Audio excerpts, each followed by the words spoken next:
চরম দারিদ্র্য এবং প্রতিকূলতাকেও হার মানালো জলপাইগুড়ির এক অদম্য কিশোর। সল্টলেকে অনুষ্ঠিত ৬৯তম রাজ্য স্কুল অ্যাথলেটিক্স গেমসে অভাবের সঙ্গে লড়াই করেও বাজিমাত করেছে বেরুবাড়ি তপশিলি ফ্রি হাই স্কুলের ছাত্র আলিক হোসেন। গত ৩০ ও ৩১ অক্টোবর অনুষ্ঠিত এই গেমসে সে ২০০ মিটার দৌড়ে দ্বিতীয় স্থান এবং ১০০ মিটার দৌড়ে তৃতীয় স্থান অধিকার করে জেলার মুখ উজ্জ্বল করেছে। জলপাইগুড়ির শ্রীরামপাড়ার বাসিন্দা আলিক হোসেনের এই সাফল্য সহজে আসেনি। ছোটবেলায় সে বাবাকে হারায়। এরপর থেকে তার মা মানুষের বাড়িতে কাজ করে সংসার চালিয়েছেন। চরম কষ্টের মধ্যেও কোনোদিন ছেলেকে খেলা ছাড়ার কথা বলেননি, বরং ছেলের খেলাধুলার প্রতি সবসময় যত্নবান ছিলেন তিনি।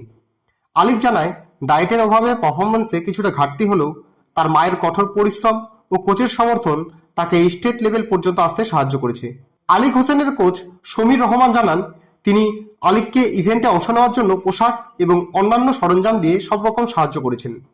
আলিক তার এই সাফল্যের জন্য কোচ এবং মায়ের প্রতি কৃতজ্ঞতা প্রকাশ করেছে। এই মুহূর্তে আলিক হোসেনের চোখ স্কুল ন্যাশনাল গেমসের দিকে। জাতীয় স্তরের এই মঞ্চে ভালো ফল করার জন্য তার প্রয়োজন উন্নত প্রশিক্ষণ ও পুষ্টিকর খাদ্য, কিন্তু চরম দারিদ্র্যের কারণে তা সম্ভব হয়ে উঠছে না। স্বপ্ন পূরণের পথে অর্থের অভাব যাতে বাধা হয়ে না দাঁড়ায়, তাই অদম্য এই ক্রীড়াবিদ সমাজের সহৃদয় ব্যক্তি, বিভিন্ন সংস্থা ও প্রশাসনের কাছে সাহায্যের হাত বাড়িয়ে দেওয়ার আবেদন জানিয়েছেন।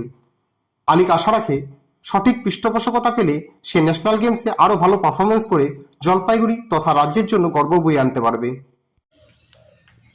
নমস্কার, আমি আলিক হোসেন। আমি ৬৯তম আন্ত বিদ্যালয় রাজ্য অ্যাথলেটিক্স মিটে তৃতীয় স্থান এবং দ্বিতীয় স্থান অধিকার করেছি। আমার খুব খুশি হয়েছি। এতে ফার্স্ট হতে পারলে আরও বেশি খুশি হতাম, তবে এতেই আমি অনেক খুশি। আগামীতে যেন আরও ভালো জায়গায় ভালো পজিশনে যেতে পারি, সবাই আশীর্বাদ করবেন। আমি বেরুবাড়ি তপশিলি ফ্রি হাই স্কুলে পড়ি এবং আমি সমীরদার কাছে প্র্যাকটিস করি। আমি এত দূরে এসেছি শুধুমাত্র